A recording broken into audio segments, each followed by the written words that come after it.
Hey guys, how you doing this morning? I have just logged in a few moments ago, and by a few moments I mean like 30 seconds, maybe 45 seconds ago. And was just looking around. I have some of the patchwork men up, and thought I would go clear some of those before breakfast or lunch or whatever you want to call it. Um, So, hopefully everyone is doing well today. I am, prior to logging in, I went and looked.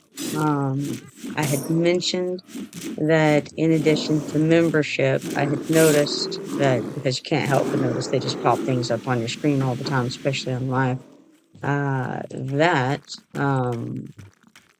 That the bonus I already forgot what they call it, but it's like the bonus membership pack that they have is I had thought it was $5 a month extra. I knew it was like a few dollars a month extra, and there were a number of things in there. And so I went and had a look at that just to see what exactly it was. And it's kind of ridiculous to me. It's one thing, in my opinion, to be paying for things like cosmetic stuff, the station cash I did. Uh, but I noticed that on this particular bonus pack, I suppose, bonus membership pack, which goes up to $4.99 a month, and I think it was like $2.99, $3.99, or $4.99. Um, there were the things you would normally expect, but there were also like 20% longer duration beneficial spells from your knowledge book. That to me is not something that I think is I don't know. It seems like, although on the one hand you might say, well, the bonus membership thing is um, an optional thing you can have. It's just an added benefit. Whenever you're increasing the duration of a beneficial spell by that much, and then also increasing, I believe the 4.99 one, you could increase the duration of potions and whatnot by 20% as well. Um, but duration the just sorry, I can't even speak. The duration of beneficial spells is a huge difference, and I mean, obviously we're talking about on live right now, and I could see that if that is something that's available, many raid guilds would probably be pretty much requiring you to have the that pack, which I think that was the 3.99 pack. And on the one hand, yeah, it's not a lot of money to spend, 3.99 per month, but on the other hand, it's kind of like, well, that's extra that some people may not really necessarily either need to spend or want to spend on essentially a 20% longer duration on their beneficial spells. Um, it feels like that's tantamount to the raising the cost for the membership fee for for basically people who are rating on live. So I don't know. I don't know how I feel about that. I don't mind some of the other things, like there's a shared, I think they called it an artisan's backpack, and it looked like it was a shared pack between characters, shared backpack, uh, for harvests, which that that's neither here nor there. I think that that is a luxury that is okay to have. It's just like, houses or certain mounts, things that can make your life a little bit easier, but they're not necessarily stat boosting. So it kind of, I remember when they first introduced the marketplace, it was kind of like, okay, yeah, it's just for appearance stuff, and yes, you could get like XP, XP potions and trade skill XP potions. And I don't think that was really anything that harmed anything. But I kind of question the ability to increase your game stats by paying a higher fee. And I go back and forth in my mind, because on the other hand, it's like, well, okay, you could play for free and be free to play, and you're definitely at a disadvantage. And again, the free to play players aren't going to find it themselves capable to play in a raid, right? That doesn't make any sense. At max level, nobody would be able to bring you into a raid. And so, you are essentially required to pay a membership fee in order to raid. So I think that's an arguable point. Um, but I don't know. I'm not sure. It feels uh, a little bit pay to win. Um, and like I said, it's always I don't know. It's a tough thing. Not sure. Feels off to me. That's all I know. I think um, especially when they've kind of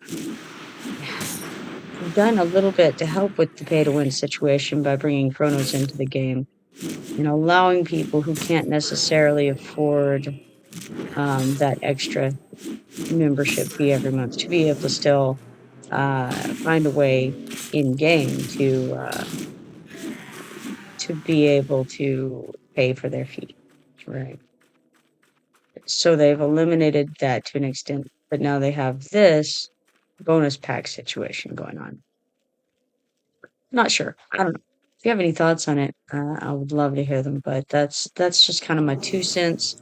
Looking at it briefly, when I first saw it and it popped up on my screen, and this was a while back, I just kind of brushed it aside. Didn't really look at it because I knew that I wasn't playing on live, and so it wasn't super relevant to me, whatever it was, because it was clearly something that was going to be, something mostly for live players. Um, but I don't know. I was talking about it on channel the other day, the existence of this bonus pack thing. Couldn't remember what it was called. And again, I still don't really, because I just kind of, I looked at it, but I didn't really try to memorize it in any way. I just wanted to see what was available on there, and how much essentially my reaction to it, right? Um, I was for the most part, I think it's okay. My biggest gripe is definitely the extension of the duration of your bonus of your beneficial spells that are in your knowledge book. That's kind of crazy.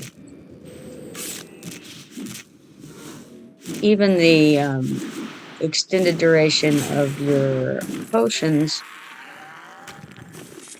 is perhaps okay. I don't know to what extent that applies. Like, does your say you have a heal over time potion, does that extend your heal over time potion? Does it extend, I mean, obviously it extends like your transcendency and things like that potions, but um I mean, that's okay. That just means you're spending less in game money to buy more or to make more or whatever like that. You have to carry around less. That's not that big a deal.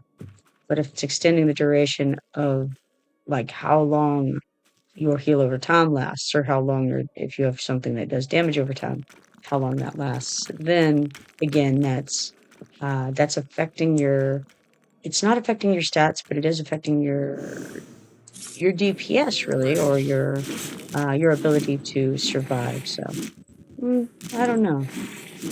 Um, I don't know how I feel about it, basically. And I wonder, too, if there's a way that you can pay for that with in-game money. Being as how I'm not playing on live in some time, I haven't been at least. Um, I don't know if there's a way to do that. Last I knew, there was a way to pay in game money to buy like the expansions and things. And I thought that was pretty cool. So they've definitely improved the ability of someone who doesn't necessarily want to pay for the game to be able to play as though they are paying for the game. It's a neat thing to do. Beneficial. The Chrono idea is beneficial because people were already, um, I don't know. I think allowing people who don't have the time to, go out and make platinum, and they want to uh, do that in a different way by spending their real life money, by spending their time, you're spending your real life time either way, right? They're choosing to spend their real life time working and paying for it that way versus them spending their real life time going out and trying to make some platinum in the game. It's the same thing either way, and it's just a matter of I guess time saving device or for people who choose to do it that way, and also benefiting those who can't or don't want to pay the monthly membership fee. So that was a decision I felt like was a good one. The invention of the chrono and implementation. But this I question. It doesn't seem it. I don't know. But anyway, that was what I was doing just prior to logging in here. I was just kind of checking that out. And making a general assessment of it. And there's always the chance that I misunderstood what it was saying too, because I didn't, again, I was just looking at it. I wasn't really studying it per se, right? But anyhow, ooh, look, another person running along over here. Where are they going, do you think? Looks like it is an illusionist, I think. Looked like they had a little duplicate of themselves running along behind them there. I was at a bit of a distance, so perhaps not, but that's what it appeared.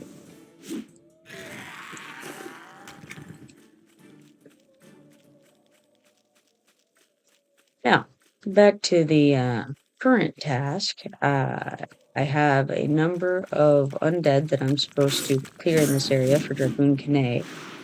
Looks like I have 2 out of 60 of those knocked off. The Crumbling Watchers don't count as undead, of course, so only the Patchwork Men and the Skeletons count as undead. So, working on that one, and then also, I've got another quest, and I don't remember, it may be a Farsi's requisition over here, for killing the Patchwork Men. So, Patchwork Men, update 2 things. When you're trying to spawn Patchwork Men or the Skeletons, you essentially want to clear everything in this area, which currently is gargoyles, really. That's what we're faced with, just all these crumbling watchers. And I think what this means is that somebody recently came through and was doing probably the Dragoon K'naea quest. And they killed off all of the skeletons and patchwork men to get those undead updates. And so what we're faced with is a huge population of crumbling watchers lining this area. I could go and cherry pick off the few patchworks who have respawned over here, But you know what? That's not the way I'm gonna do it right now. I'm just gonna, because again, I'm in no real hurry. I don't really have any uh, huge reason to fly along through this quest any faster than I am. So that being the case, I'm just taking my time. I'm going to clear some of these, and we're going to get some repops naturally, I guess you'd say, on the undead critters. And even though I'm not going to be online very long this morning, I feel like at the very least we will clear the area for some other people to have some undead to kill, and that's going to make somebody's day better either way. Might be mine partially. Doubt for very long because again I haven't eaten yet, and so I will be doing that. You know, maybe 30-45 minutes from now I'll be getting off for that. But in the meanwhile, I may as well clear this stuff and get some of these undead repops going on. It's my big plan, you know? Killing gargoyles, clearing paths, making Nektulos Forest a better place, filled with aggro undead as opposed to this non-aggro gargoyle stuff, right?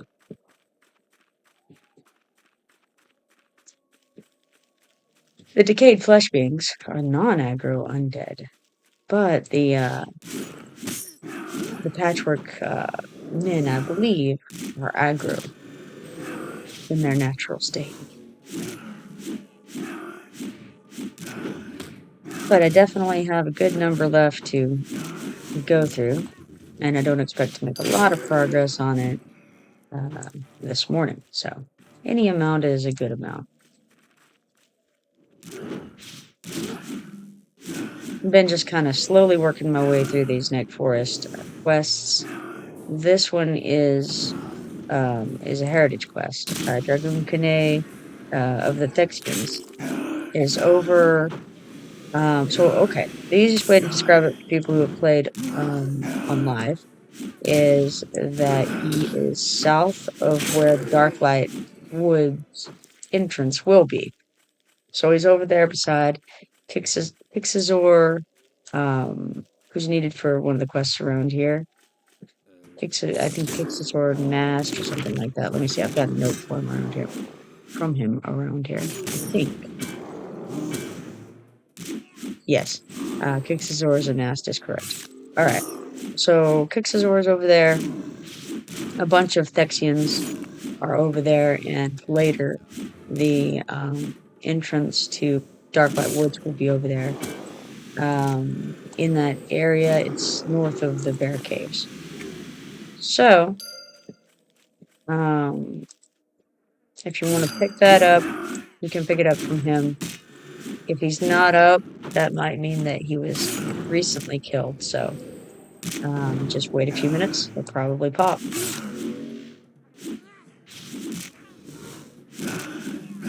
So anyhow, working on that, it gives a good reward.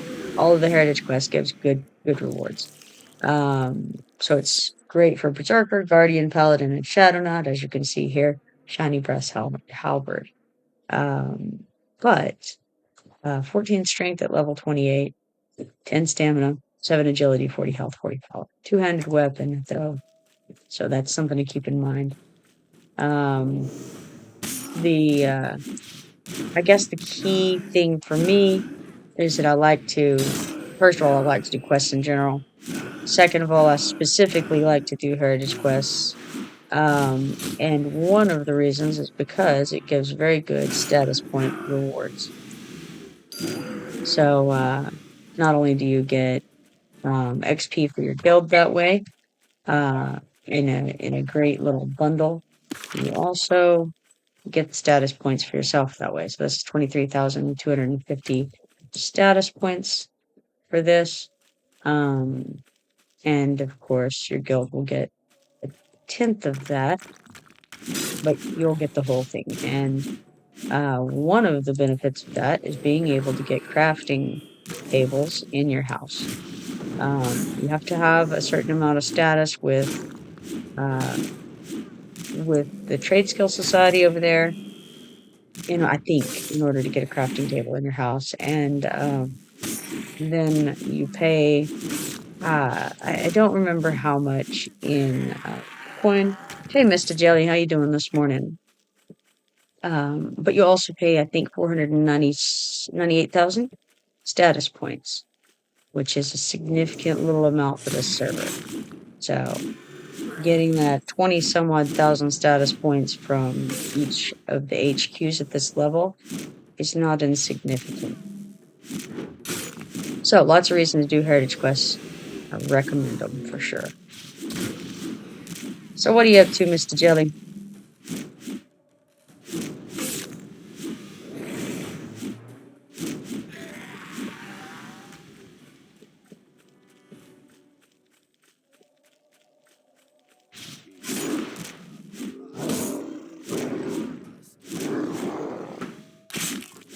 Now you'll notice that the patchwork man is in fact aggro. I thought that he was. I guess I didn't pay a lot of attention last night when I was killing them, but I was pretty sure they were aggro and the others were not. Mid-afternoon there. Oh man, sounds like you are in Europe.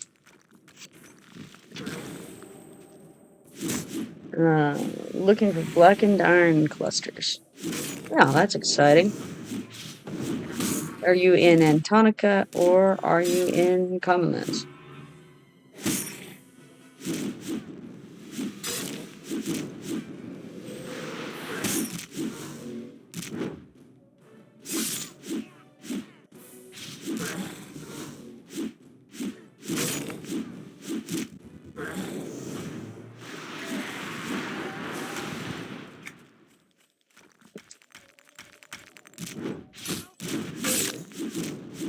Or for that matter, I mean, I guess if you're playing on live, you could be in any number of places.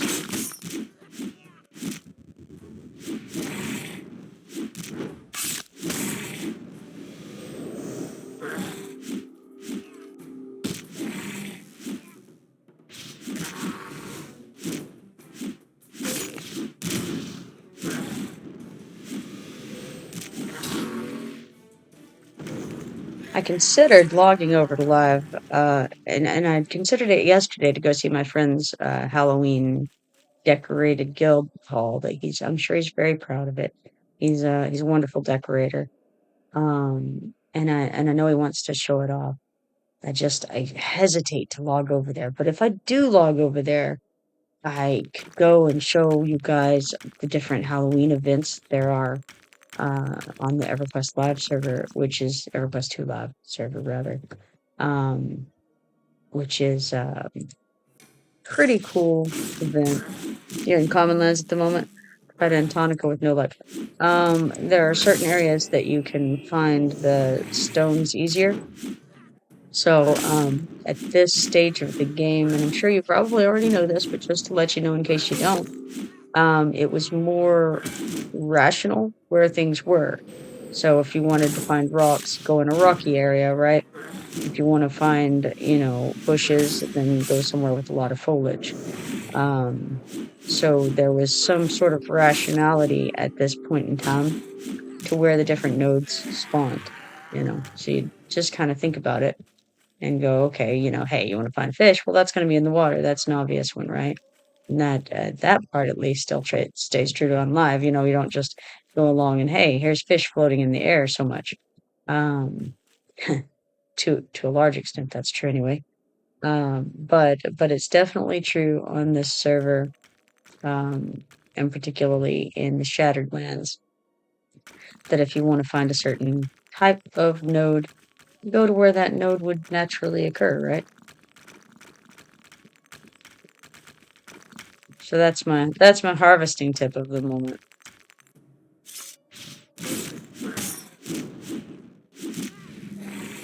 As to harvesting in general, if you do not know about the harvesting tools, you know, you definitely might want to check those out because they decrease the amount of time that it takes for each harvest. So for the very basic ones, they are ash. So you can get an ash shovel. Let's see here. I've got them all in my bags. Ash fishing pole, pick, saw, shovel, trap. Okay, so that covers all of your different harvesting types. And every time you bend down to grab a harvest, it takes 5.5 seconds less with those on. If you get the higher level ones, obviously it goes faster. So I should be upgrading mine to fur. No, not fur. Brains. Brains. They're not here. Something. There's definitely the next tier after ash. It's a thing. It happens. I don't think it's oak. Oak is the rare. Fir is the rare. Alder is a rare. Briarwood? Maybe briarwood. Or is that? Ah, man. I'm so out of it. Who knows? Who knows? One of those things. T3 wood type. Common.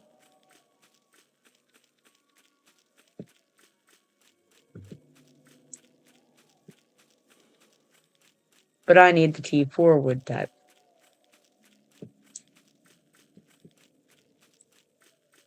Pretty soon. I think. I'm level 37. Okay, I'm level 37 crafter, so there you go.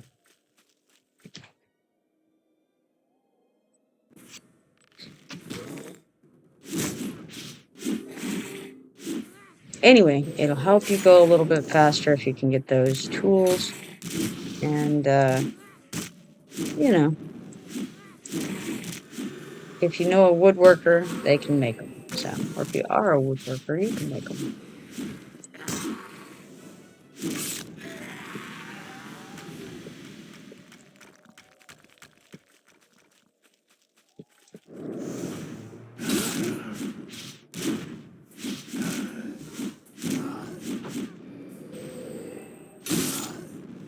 Looks like Nightmare logged out a few minutes ago.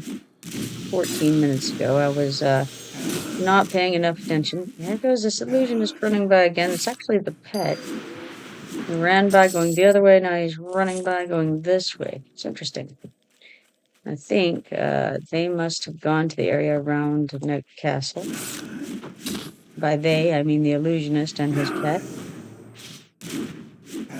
Check the broker for him. Yeah, hopefully there will be some there.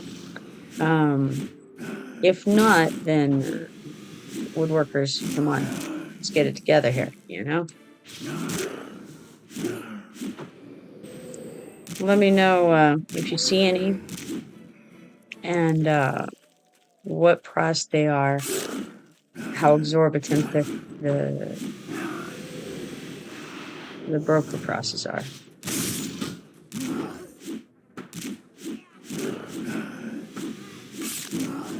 What level is your character, Mr. Jelly?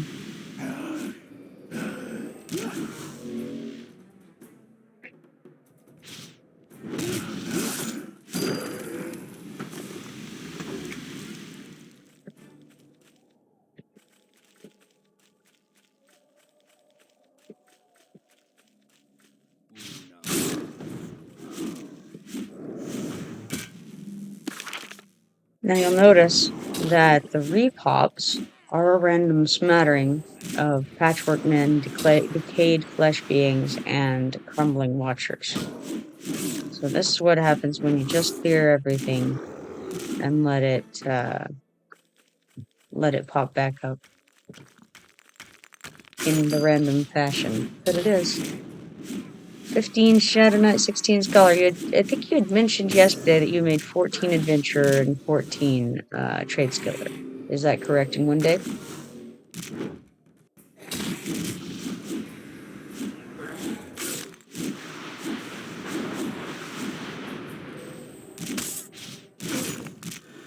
And that was on the Origins server, you said.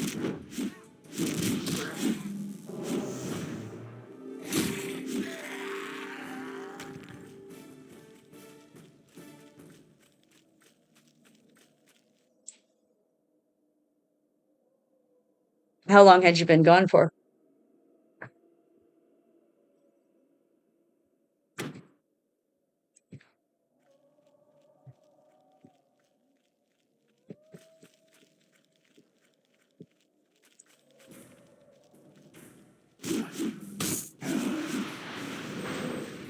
Origins haven't got much to do this weekend, so it's nice to dive back in. Yeah, definitely. It's it's a good game, honestly. It's the only game that I'm playing right now. Um, and well, okay, that's not 100% true. I do have Pokemon Go on my phone, and that's something that I do with my people a little bit, especially now that they introduced the like party mechanics so that you can group up and the routes so you can walk and earn some stuff that way. So I do play Pokemon Go a bit, not in any way seriously, but casually. Yeah, the only game. I don't really have any interest in playing any other game right now. I saw that there's like a Lord of the Rings online, and that would be interesting just to see like what they've implemented and what they haven't implemented from the books, and just kind of what the influence of the movies was on how they do in the game. I would be curious, but I don't. That's my real uh, interest in it, which is very light interest. I haven't gone so far as to even go to the download page. You left at the level 80-ish, 90 cap. Okay, I know when that was, yeah. So you did try the Lord of the Rings online? I don't even know how long it's been out. I've kind of just, heard that it exists. Um, but yeah, under the right conditions, I would give it a shot. But I really just, yeah, I'm really just EverQuest pretty much. Through the years have tried different things and found all of them to be just pretty much nothing compared to EverQuest. They're just very overall disappointing in that they're not even remotely on the level of complexity, and it's just, yeah, not really interesting to me. Lord of the Rings Online was pretty good. I think it was out in like '07. Really, it's old. Yeah, see, I've only heard people mention it. I've not ever even seen. I haven't even seen any advertisement for it really or anything.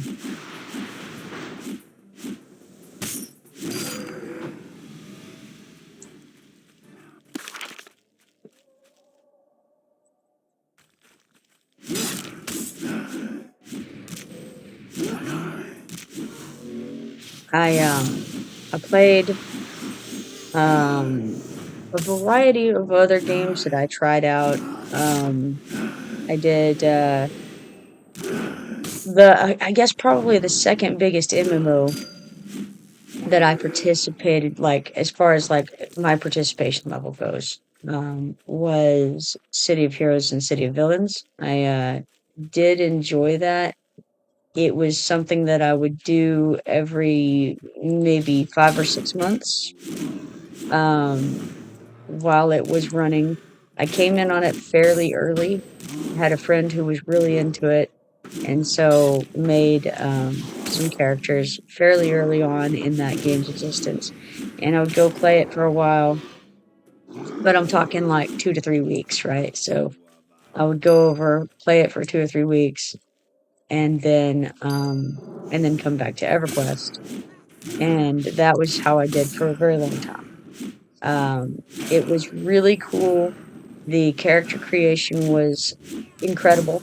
I've never seen any character creation that was as in depth as what you could do in City of Heroes and City of Villains. It's whatever you wanted to do. You had so many customizations that you could do, and so there were people who could just make really cool superheroes, supervillains, and then you get into the game, and this is kind of the part that failed for me on that game was you didn't have as many like options, right? So in EverQuest, there's so much versatility. You can choose how you want to play the game, basically.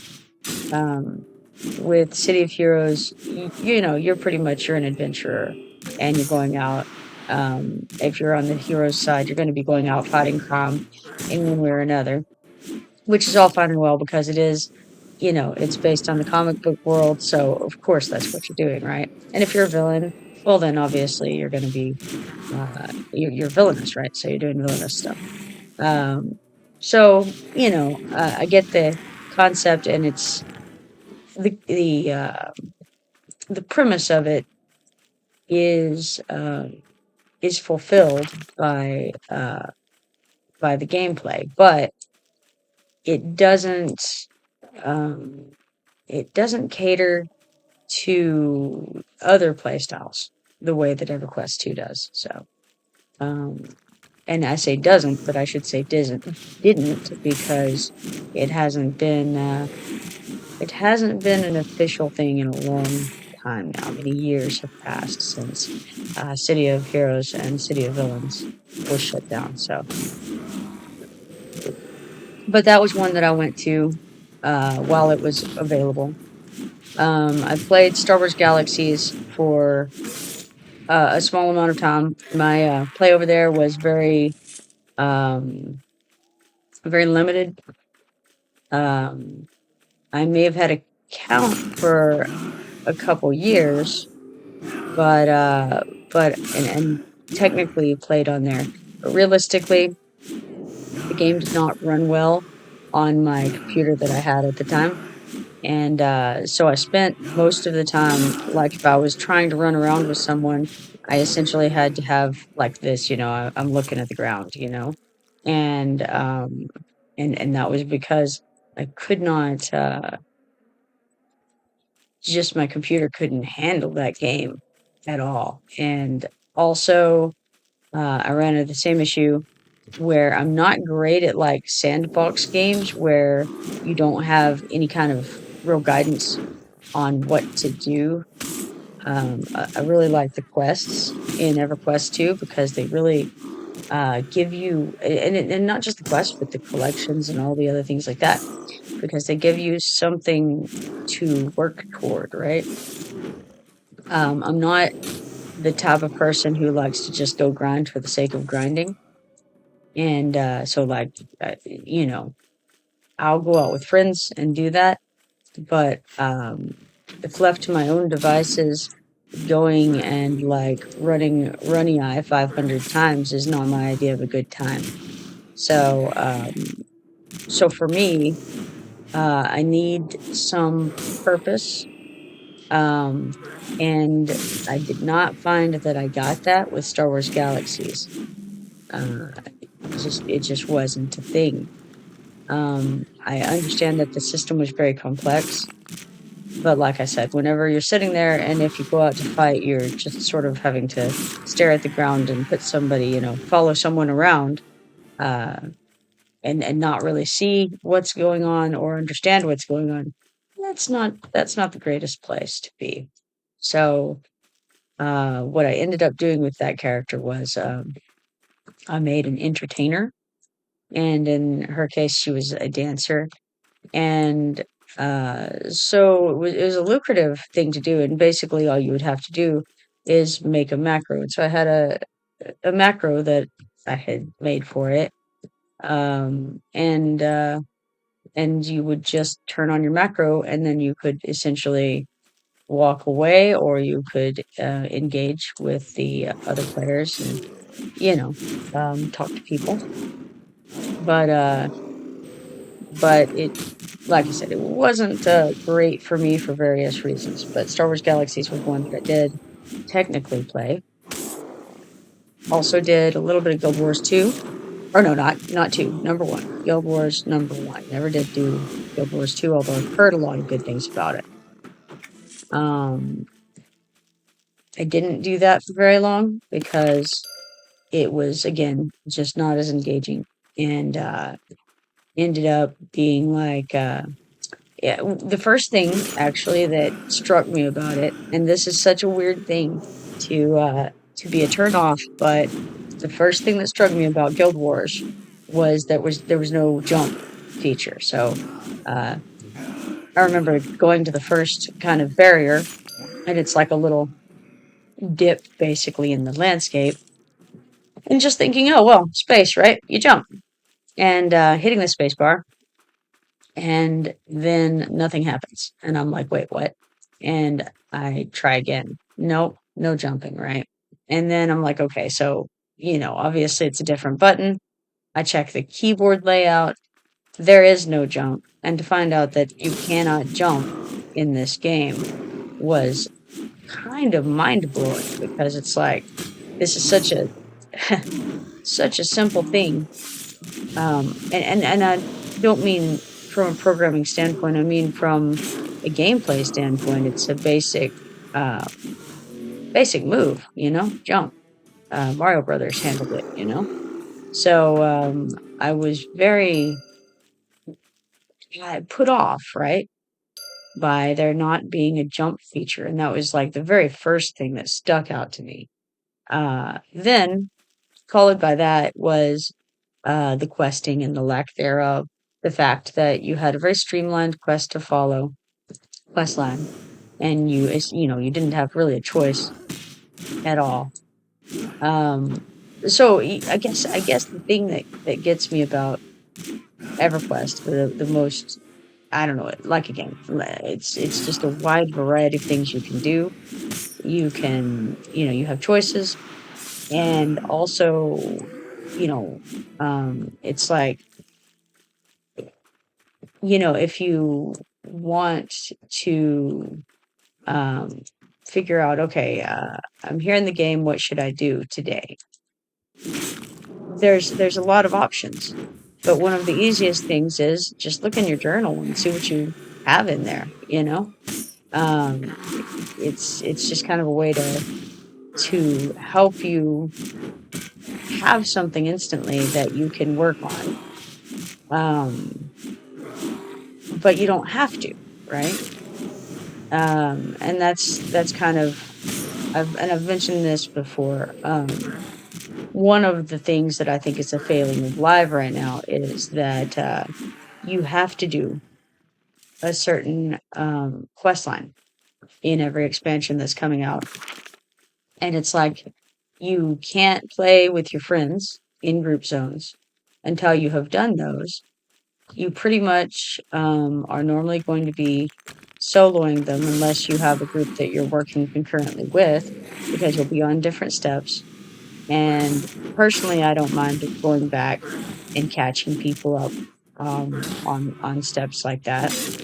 But a lot of people do, and I wouldn't ask someone else to do that for me, right? So you end up having to solo a lot in order to get the that quest line, whatever it is, done. And then you don't have any more quests to do beyond repeatables. The content on Live right now is very limited, and so to a large degree, Live on EverQuest has a lot of similarities with a lot of the other games that are both popular and unpopular MMOs. But anyway, I don't know.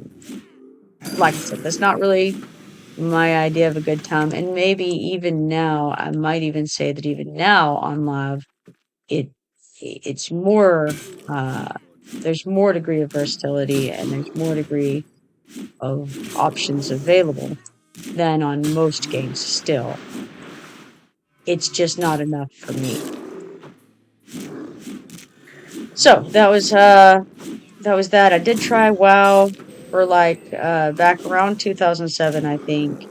I tried the 10-day pass that they had at that time. You could give a friend. And so my friend had given me that.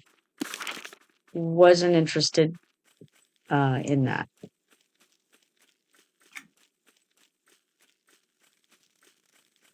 So yeah, I don't want to go over here into the heroic area. Thanks, but no thanks. But anyhow, so that was my take on WoW. Um, then let's see, what else did I do?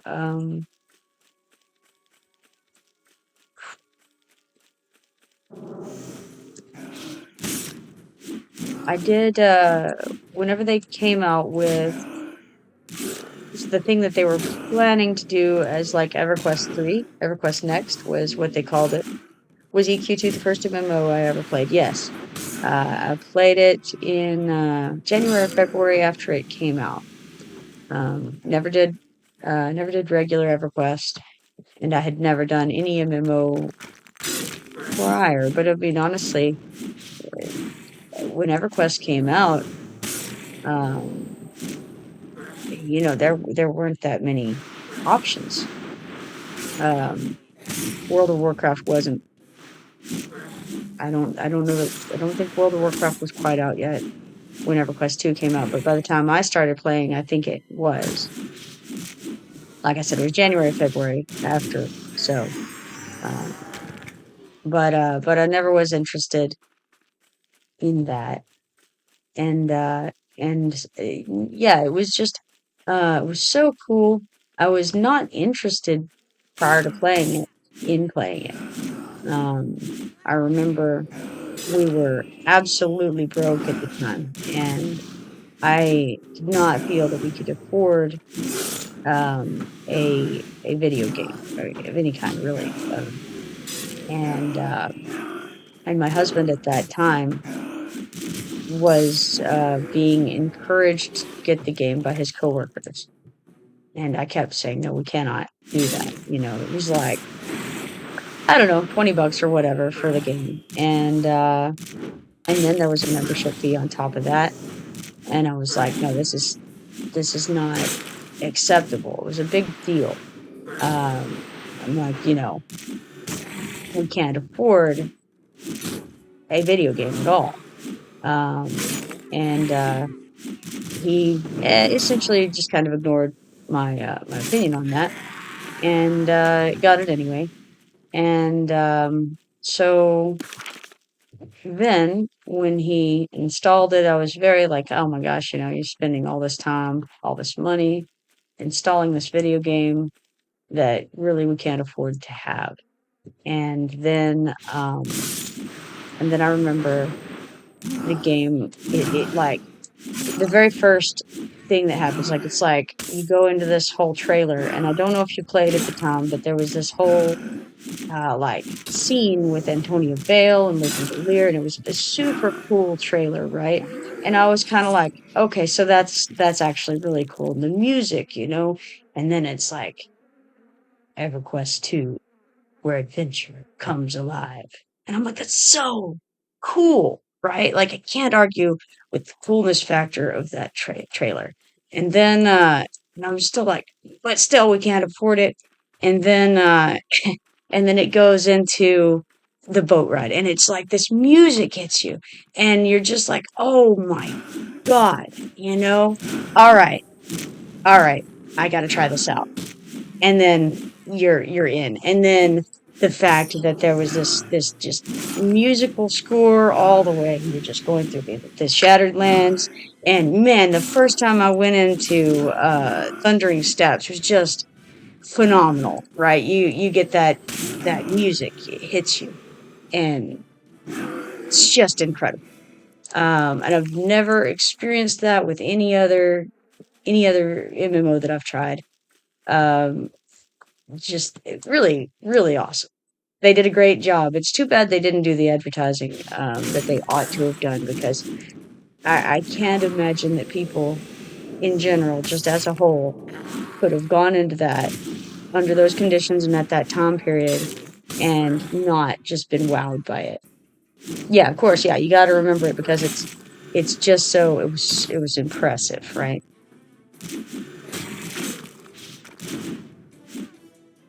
13 at the time, huh? Yeah. Yeah, it was good. And I think you can still look up that trailer from back then. They used to play it and you could skip it, I think by hitting, I want to say escape while it was playing. I can't recall what the key was for sure that you would hit. But you could skip through it, and I was sad when they got rid of that intro that used to play every time that you log in. Because I felt like if you wanted to skip it, no big deal. But otherwise, it was really cool. And it's too bad that it's not on this server, at least, that you can't experience that.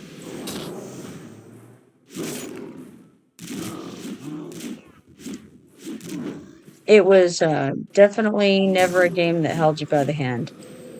And I appreciated that as well. That was one of the things that got me, like, in addition to everything else, the challenging aspect of the game um, was good for me.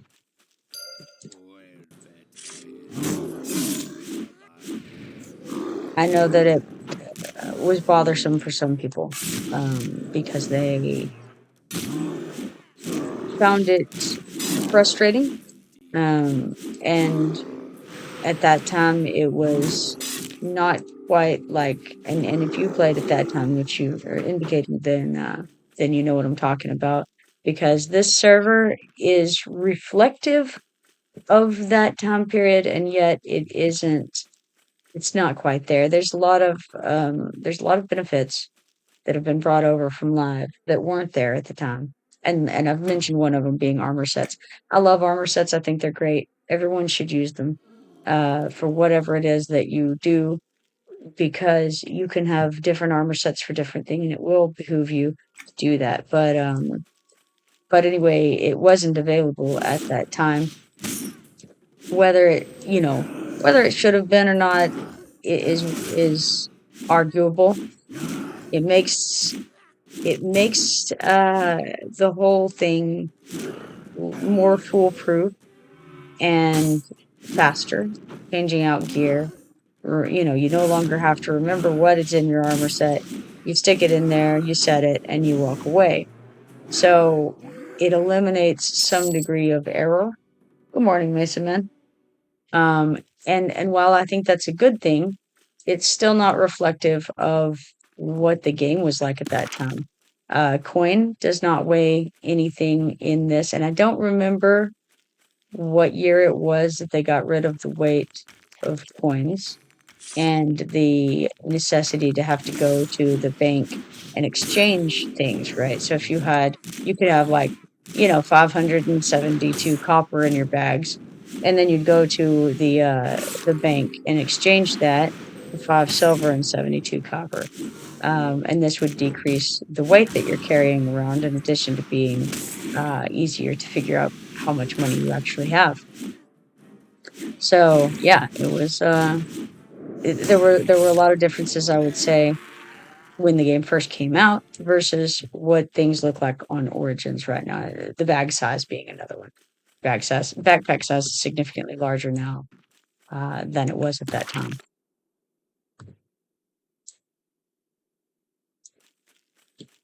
Lots of QOL features missing back the quality of life. Absolutely. Yeah. Um, which, again, like I said, some of those are they're very nice to have, and I don't think that they are in any way game breaking as far as even necessarily the difficulty. To an extent, the difficulty, because honestly, For instance, the bag size being larger now than it was is a significant point because you ended up having and the weight because you ended up having to kind of unload. You'd be out in the middle of, say you're out in the middle of Thundering Steps, for instance, and you are suddenly weighted down. Well, you're going to be fighting your way back to town. Maybe your call to home is down, and so you're fighting your way over. And there's other things that are dropping along the way, and now you have to make decisions. And it can be because your bags are full, or it could be because you have so much weight on you. If you choose to pick up this armor piece, now you're going to be heavily burdened and be walking like a snail, right?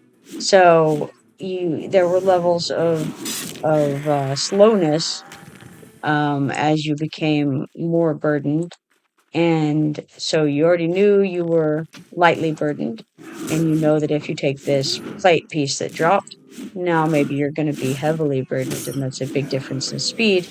So you have decisions to make. Do you take the piece or do you leave the piece? And if you do take the piece, do you delete something else? So that too increased the difficulty in that regard because you had more decisions to make. Regarding what you kept. So I don't know. It's difficult to say no to. It's sort of like I really like indoor plumbing in the real world, right? Like on the one hand, does it make us weaker as humans to not have to go out into the frozen tundra to use the bathroom? Possibly it does make us weaker, but we kind of like it, you know? It's a good trade-off. I really like indoor plumbing, right? So I don't know. I feel like the game could have come out with no weight limit, of course. They chose to implement that. Again, I don't know. Was it good to get rid of? I'm not sure. I can say that it changed the feel of the game in that it lost some of its degree of reality. Having to think about things like that makes it more, I'm not sure if I want to say more immersive, but certainly more realistic. Mason Man says, if I had to go dispose of myself in the frozen tundra, I would have to be tough. That's right. Exactly. So there's there are benefits to not having things like indoor plumbing. You know, uh you do have to be tougher as a human. And so there are equally in the game, there are benefits to having to be concerned about being overburdened and having to be concerned about not having much inventory space. Decisions are made differently as a result of those features. So I don't know. It's, again, I'm not. I don't think you're going to find me arguing against indoor plumbing right now. So it's a tough one. I see. Not to mention the frostbite on my butt. Yeah, that's not a good time either, right?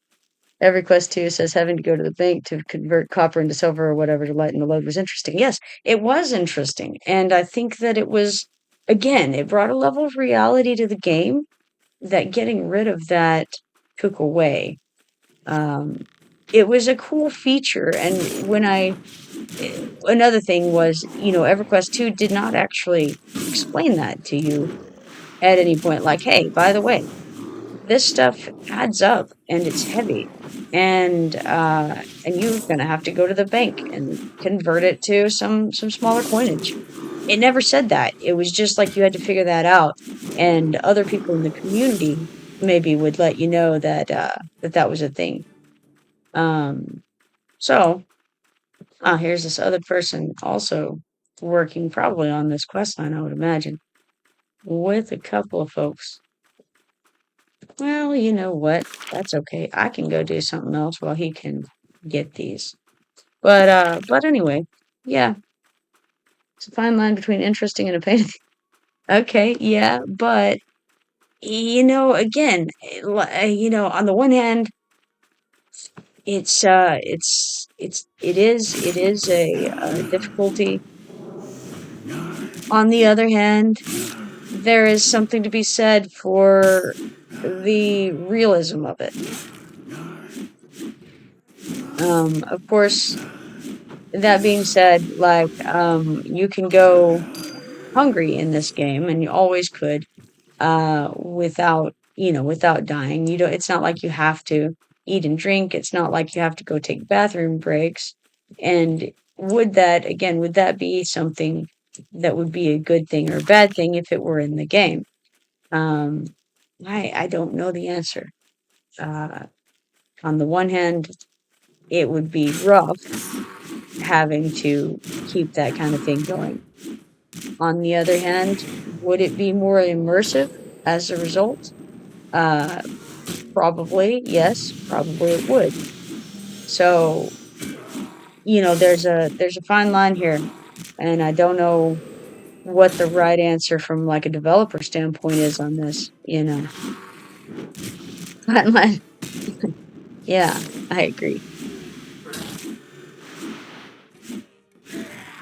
So, um, that being the case, overall, I guess what I'm saying is that EverQuest 2 really caught my attention at the time that it came out, or at the time that I began playing it, um, for many reasons, but one of them was the level of realism, and but there were so many things. Like I said, the music was great, the ability to do all of these quests, or the ability to not do those quests if you don't want to, right? So if all you wanted to do was go and smash creatures, you could do that. If all you wanted to do was go and craft, you could do that. If all you wanted to do was go and decorate, you could do that. And I really appreciated that. Feel like if they had advertised it better, it would have been a much larger game, because it's so appealing to such a wide variety of playstyles. And the crafting system is unmatched, still, to this day, completely unmatched by any other game.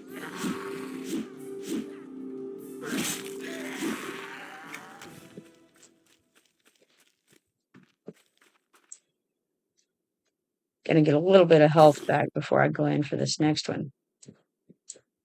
I like to live on the edge, but maybe not that close to the edge. 9 people in Queen's Colony this morning. Is that, do you think that's a lot or only a few?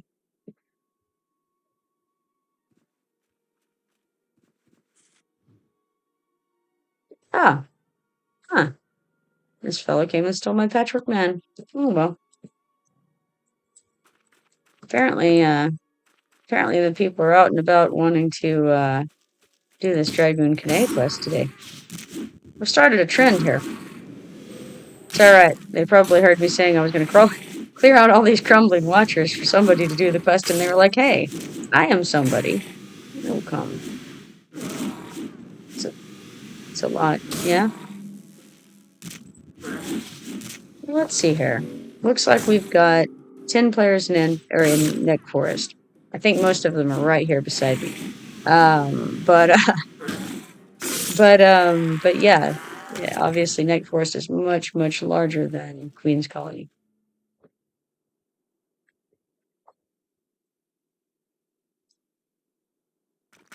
How many of them are boxes? Says Mr. Jelly. Well, okay. I don't really personally see any issue with boxes. If they're playing with multiple accounts, then um, that's no big deal. Uh, I mean, a lot of people box. I've boxed myself in the past. Um, I feel like as long as they're actually playing both characters, I don't really see the issue with that.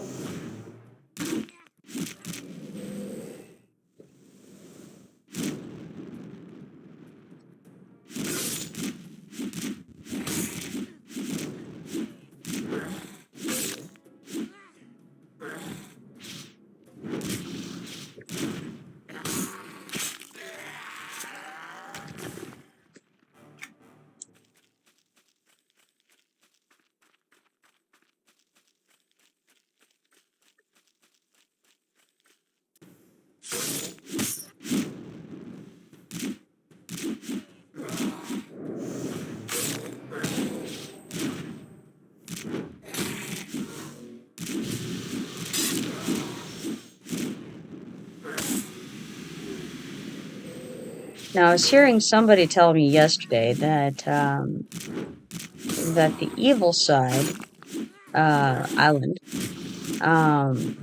the Overlord's Outpost or whatever, that the last zone you have to do in there before you leave the island, or that you will do in there before you leave the island if you're doing all of the content, is more difficult than the Queen's Colony version. And it's been so incredibly long since I did the Outlord's Overpost that I don't remember much about it. I think there were like 3 animals you have to fight, right? Like, I can't even remember what they were, but there's like 3 creatures in the room, I think.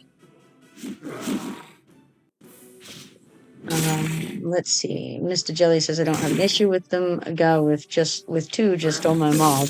Ah, tad salty, yeah.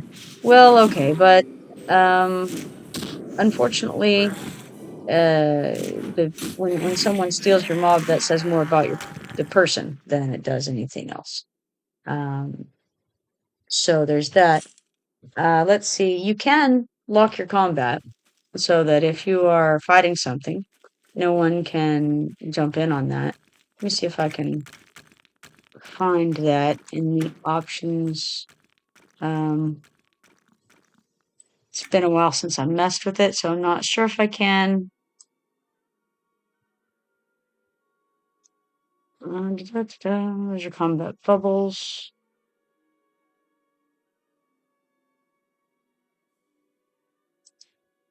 Group options. All right, so group auto lock or solo auto lock is in there. I think you can also do it if you're in a group and you do /group. You can set it up there and make that default. But anyway, there's that. All right.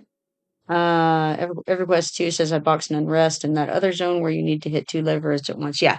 So the 2 levers of at once stuff is definitely you have to have either 2 people or you're boxing. That's the only way you can get through that. Yeah.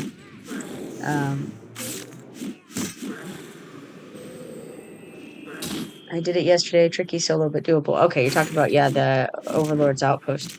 Yeah, I thought there were 3 creatures in there. I didn't really remember exactly what they were, because it's been years since I did that. But I don't know if I'm sure there's just different techniques that you have to use on it, most likely. But yeah, so if you do /group and you're in a group, it'll pop up a window. I'm not in a group right now, so it won't. Or I would show you.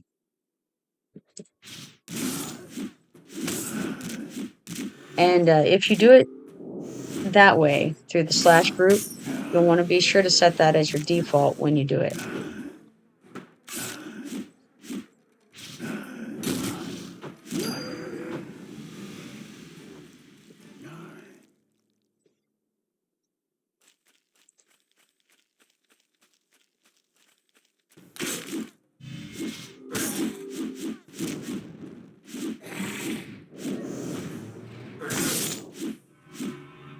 Yeah, I remember one time I was working in Antonica and I was spawning. Cannot remember right now what they're called. Kaltorsis.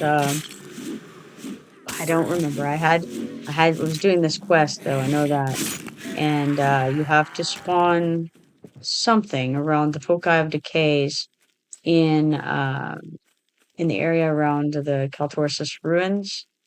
And so I was sitting there spawning it, and this dude is sitting there on a horse, and he's overlooking from that area. He's watching me, and I was wondering, what is this fellow doing? And so I'm running around from one foci to the decay to the next, clearing those mobs from around it. Well, the guy needs spawns, and this dude races me from the hilltop on his horse. And at that time I was playing, I believe, as a conjurer. And so he races over and steals the mob that I just spent forever trying to spawn. And it was just like, dude, that was absolutely not okay. Like, you sat there, he did nothing. He wasn't trying to clear mobs himself. He didn't send me an invite. He didn't let me know that he was even looking for anything. And I remember I added him. That was my very first person that I ever blacklisted, right? Um, I learned that you can put notes on your friends list. If you don't know that, you can definitely do that. Let's see here. Let's turn off online only and just show you. Like you can go to this and then you can put notes and you can write whatever you want right there. And so I believe I wrote "stole my mob" right there in his note, and I decided that no matter what, for the rest of eternity, I would never on any character group with that character or support him in any way. I would not make anything for him, and I had all the crafters, and and I said to myself, I will never support this man in any way.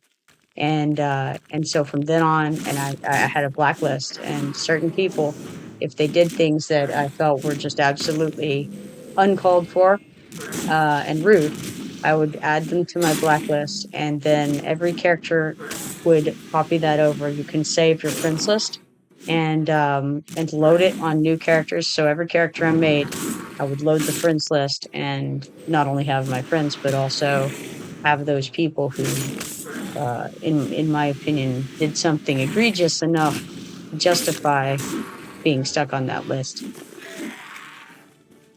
So yeah, that's how I feel about that kind of thing. It's one thing if, like, I mean, I'm sitting here, yeah, sure, I spawned some random guys. That's one thing. I think that what the fellow did a little bit ago was fairly rude. That I'm sitting there looking at a mob waiting for regen. I've got him targeted, and he wants to come and take that specific mob when it's not like it's the only one around. But it's not so incredibly rude as to warrant being stuck onto a blacklist. So far on this server, I haven't run across anyone uh, who that would be a justified action to. But definitely, uh, definitely something that I will do under the right conditions.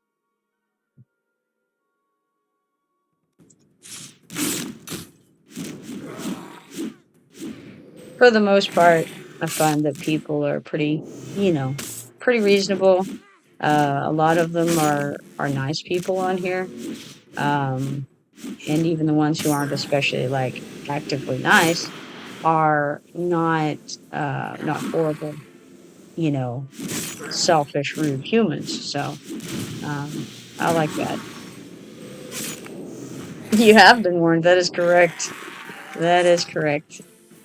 Um, it's a thing I do, and man, uh, it's like, oh yeah, you need this special piece for proof of the pudding? Oh, that's too bad. I could definitely make that for you, except that look, I see your name right here, and back in 2007, you stole my mob. So I guess you'll just have to keep on looking for that. So that's what it's been like for me. Yes, I'll have no fury indeed.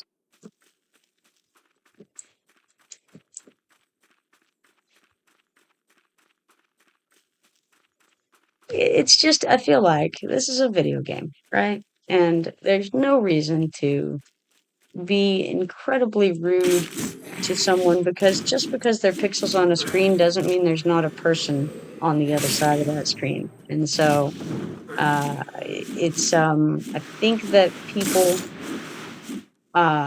can distance themselves because they see it as like they see it as pixels, they don't see it as humans.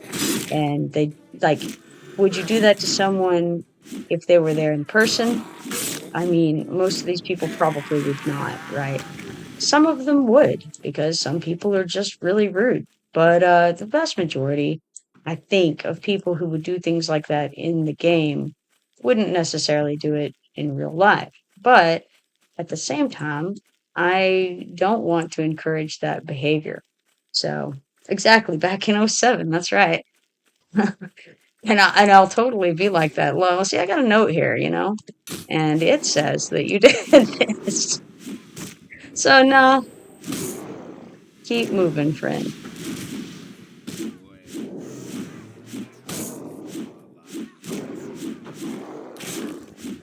So I've been thinking about the fact, speaking of '07 specifically, that terminology, I was thinking about how in the 1900s, the old way to refer to the early years of the 1900s was with an aught, which aught is it means zero.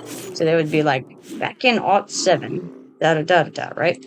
And I was thinking, why in the 2000s are we not using that very cool term? Here we have the opportunity to say the word ought in a sentence and be cool like that. And instead, we've chosen to say, oh, I don't know. I don't get it. I'm thinking maybe we need to bring it back. According to Mark. Exactly. That's right. I, uh, I, uh, I keep that kind of information and because never to be forgotten. If I am spurned, that's not a forgivable deal, right?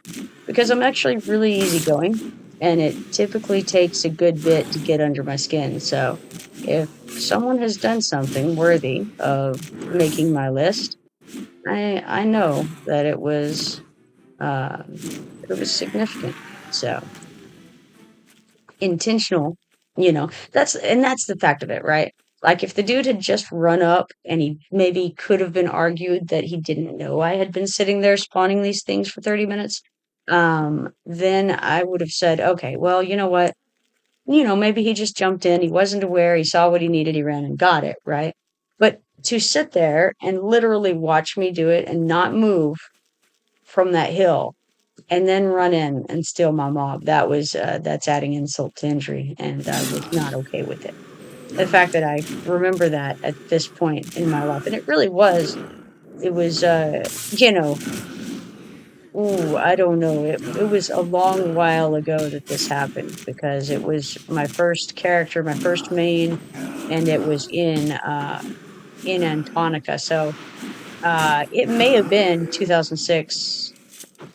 It may have been sooner than that, actually. No, it was probably sooner than that because, yeah, it was my main over there doing the armor quest. So, um, yeah, been a while. And yet, still, the memory is fresh. It wasn't you. And you know what? If I were you, I would say it wasn't me as well. Yes. Yeah, back in '05 in the old Tonica. That's right. Back in '05. Let's get this straight. Back in my day in '05 in the wilds of Antonica.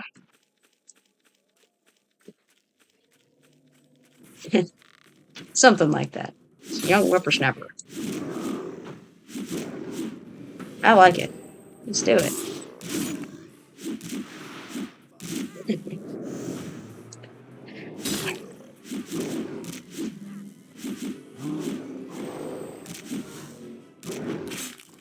That's right. That's right, EverQuest. You're on my radar, man.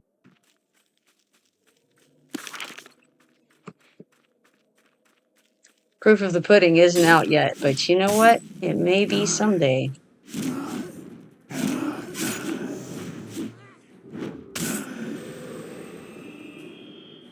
Besides, ain't nobody want to miss out on this elite DPS over here.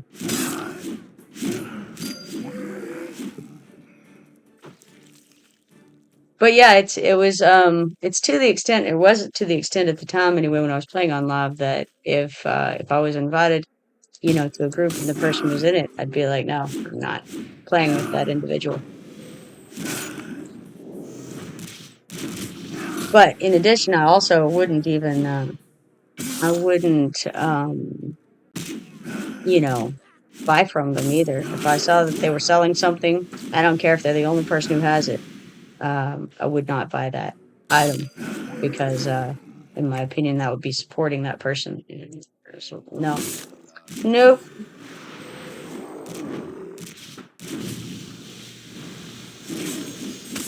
Oh, that's interesting. One message was deleted by a moderator. According to Corners, was like some kind of auto deletion thing. Oh, I see. Yeah, that's because they were trying to spam my channel here. We don't need any of that either.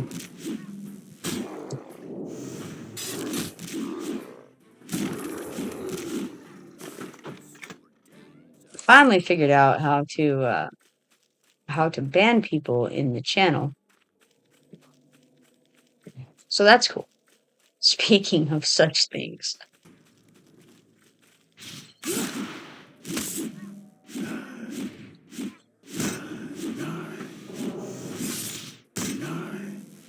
I'm going to have to kill this guy, and then I'm going to have to get out of here and get some breakfast, I'm afraid. It is that time of day.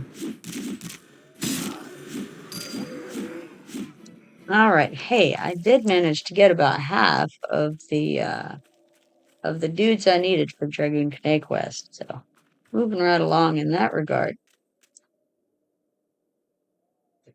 All right, I better run for now. It was a pleasure streaming with you guys. I really enjoyed the chat. Hopefully, you'll all be back when I'm back later on.